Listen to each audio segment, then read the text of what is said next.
Good afternoon, everybody. So today I'll be presenting on my research project where I used a chemotherapeutic agent called docetaxel as well as gold nanoparticles to increase the efficacy of radiotherapy treatment. So throughout this presentation, I'm going to begin with giving a brief introduction about cancer treatment and the current limitations on the efficacy of radiotherapy treatment. Then I'm going to quickly discuss how we can actually implement radiosensitizers to overcome this hurdle. And lastly, I'm going to talk about the results of our treatment strategy. So cancer is one of the deadliest diseases worldwide, and it is estimated about 40% of people will actually develop some form of cancer throughout their lifetime, and about 1 in 5 will actually succumb to this deadly disease. So as we all know, there's no direct cure for cancer. However, we do have various treatment modalities that are used in the clinic to help aid cancer patients. So currently, there are 3 major modalities, that being surgery, radiotherapy, and chemotherapy. Now, ideally, surgery is the best treatment option. However, many tumors are unresectable, and about 80% of patients are ineligible to receive surgery as a curative treatment option. Therefore, increasing the efficacy of the other treatment modalities can have drastic implications on improving the curative results for cancer patients. Now, as I mentioned, radiotherapy is a key player in the treatment of cancer, with about 50% of patients receiving radiotherapy as a form of treatment sometime throughout their regimen.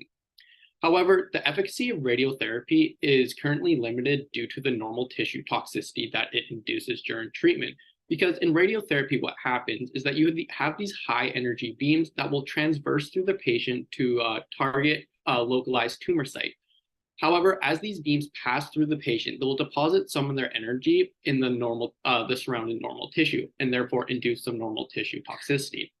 So this has led to the advancements of delivery techniques that help minimize this. However, despite these advancements, there is still room to improve the overall quality of the treatment. Now, the overall quality of treatment essentially is governed by 2 probabilities, that being the tumor control probability and the normal tissue complication probability, which you can see demonstrated here by this graph.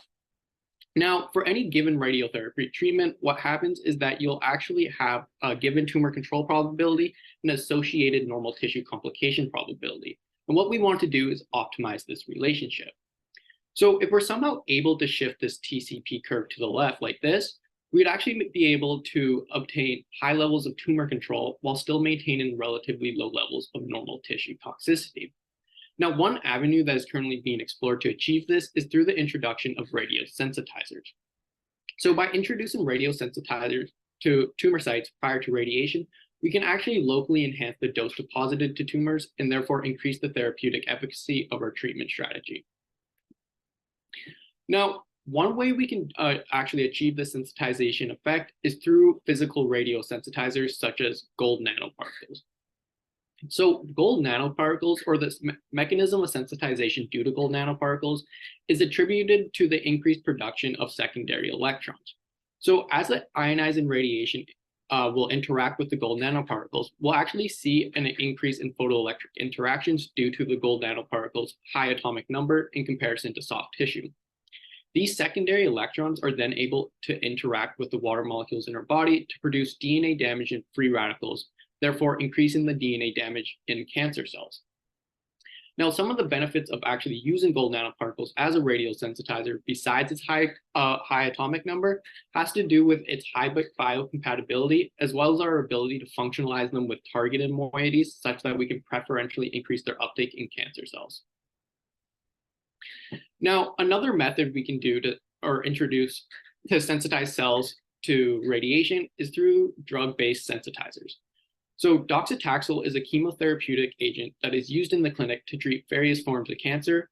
However, it's also a very attractive therapeutic option to use in combination with radiotherapy. So its mechanism of cytotoxicity is that it inhibits cell proliferation by arresting cells in the G2M phase of the cell cycle. And this is very important because this G2M phase is the phase that is most sensitive to radiation. Therefore, if we're able to irradiate cells in this phase of the cell cycle, we can actually enhance the radiotherapeutic effects experienced by these cancer cells. Now, in my research, we actually used a combination of both docetaxel as well as gold nanoparticles to act as radiosensitizers to increase the efficacy of radiotherapy. And what we did is we tested our treatment strategy using a prostate xenograft mice model to see how effective using these two radiosensitizers would increase the effectiveness of radiation therapy. Now, before I get into the radiotherapy results, I first wanted to discuss how we actually were able to optimize the treatment strategy. So to achieve maximum or to get the best effects, what we want is maximum radiosensitivity prior to radiation. So this would mean a maximum population of cells in the G2M phase, as well as maximum accumulation of gold in the tumor tissue.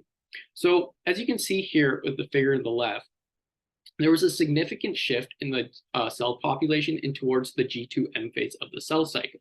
And we found that this was a maximum 24 hours after injection of docetaxel. Now, similarly, with our uptake analysis, we found that there was also a maximum accumulation of gold nanoparticles in the tumor tissue 24 hours after injection. So we decided that it would be optimal to irradiate the mice 24 hours after injection of both gold and docetaxel.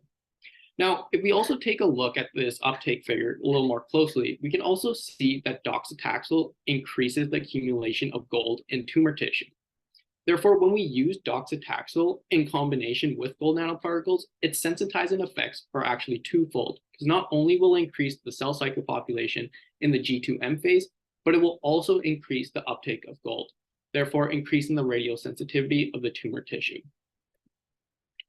Now, to actually assess how effective our treatment strategy was, we looked at both the tumor growth in the mice as well as the mouse survival fraction after a single radiation dose of 5 Gray was given to the mice.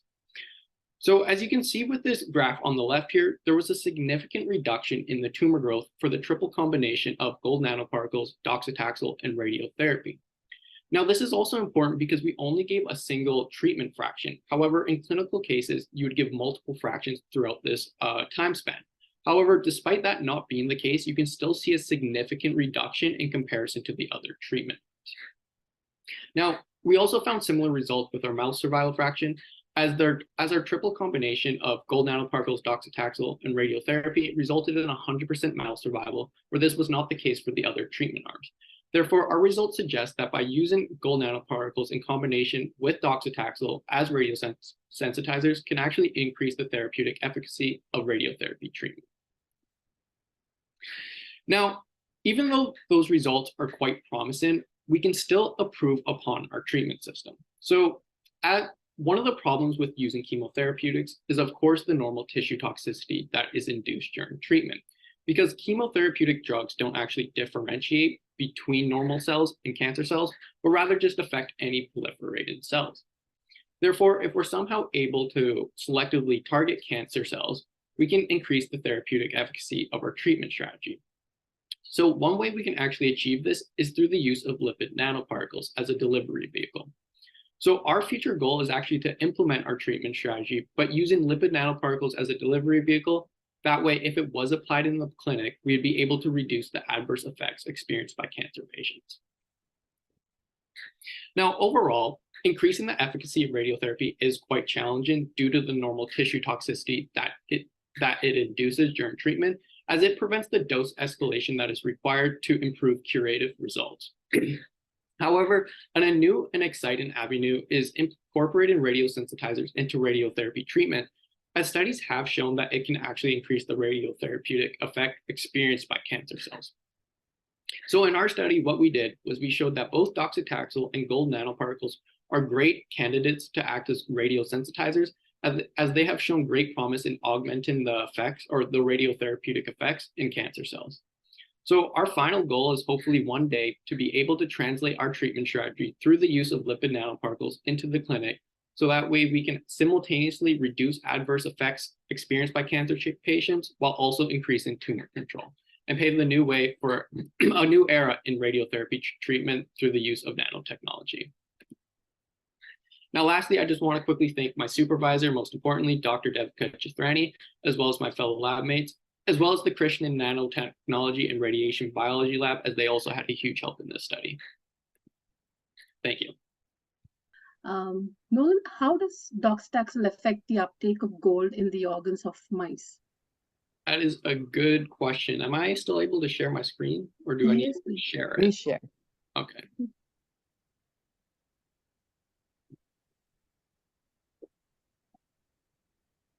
So we actually did collect this data. So we did a biodistribution on the mice, and as you can see, that docetaxel, it did increase the uptake in tumor tissue. However, it did not actually affect the uptake of gold in the organs of the mice, which is pretty promising.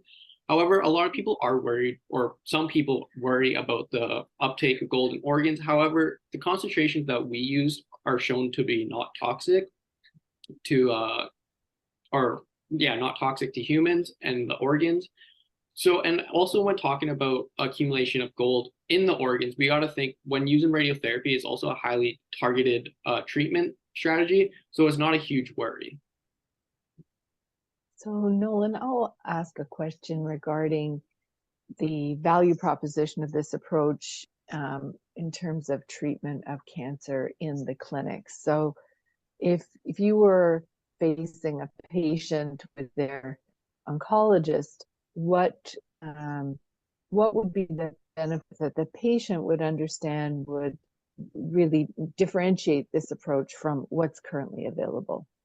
Okay, yeah, that is a good question. So as I mentioned in my presentation, what prevents improving curative results is that we cannot further escalate the dose given to patients due to the normal tissue toxicity that is induced.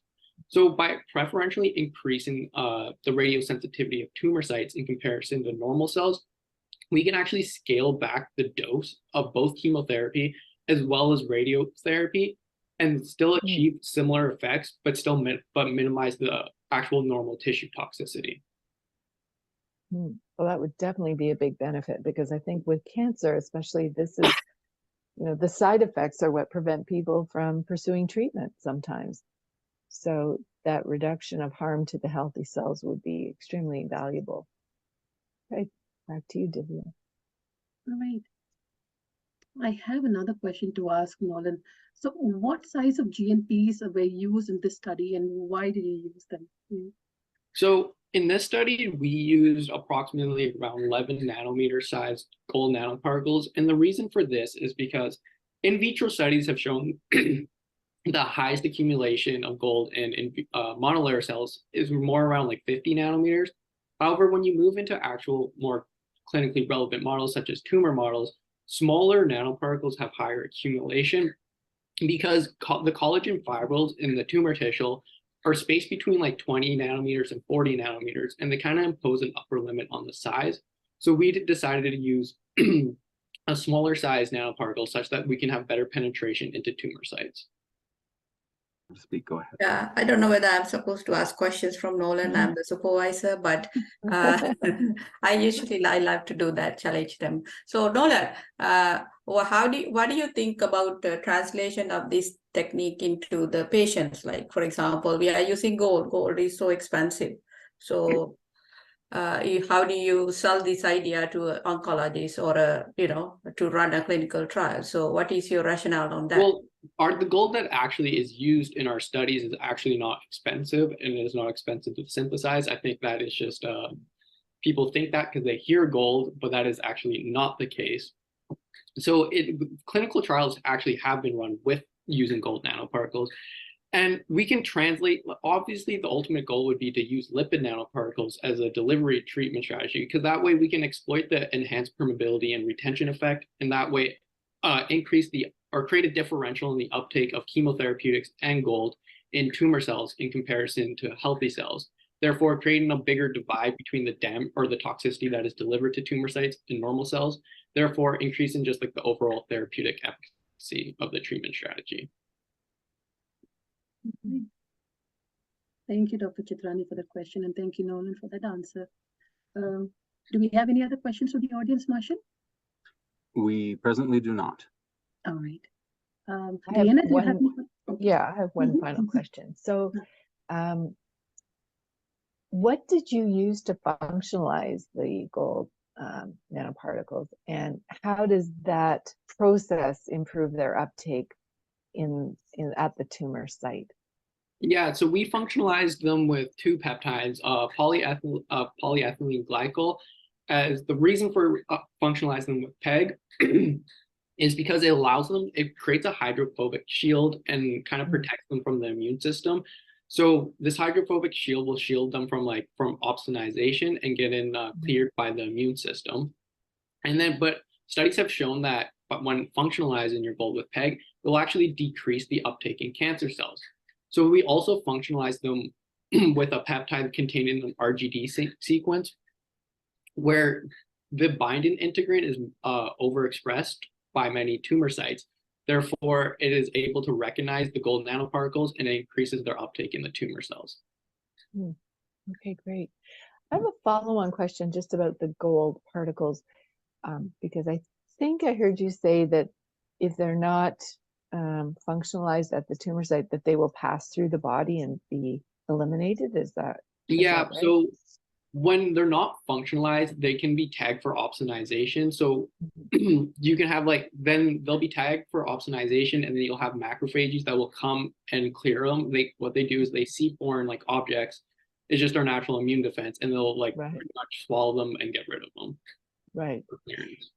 And my final piece of that question about the gold particles is, what is the concern if the gold particles get absorbed into an organ or something? Like, what is the adverse consequence of that, and why are people worried about that? Some people are worried that it will induce some toxicity, but however, we use concentrations where this is not the case. They have been tested in clinical studies, and the concentrations used are not toxic to the body. However, a lot of people also will then argue that, well, if we're having gold in the organs, are you not also increasing the normal tissue toxicity if radiotherapy is hidden there? However, you got to think that with radiotherapy treatment, you're able to deliver pretty highly conformal doses to tumor sites and minimize the dose delivered. So it's more about creating a differential in the effect, in the sensitivity effect between the normal tissue and the cancer cells. Okay, great, thanks.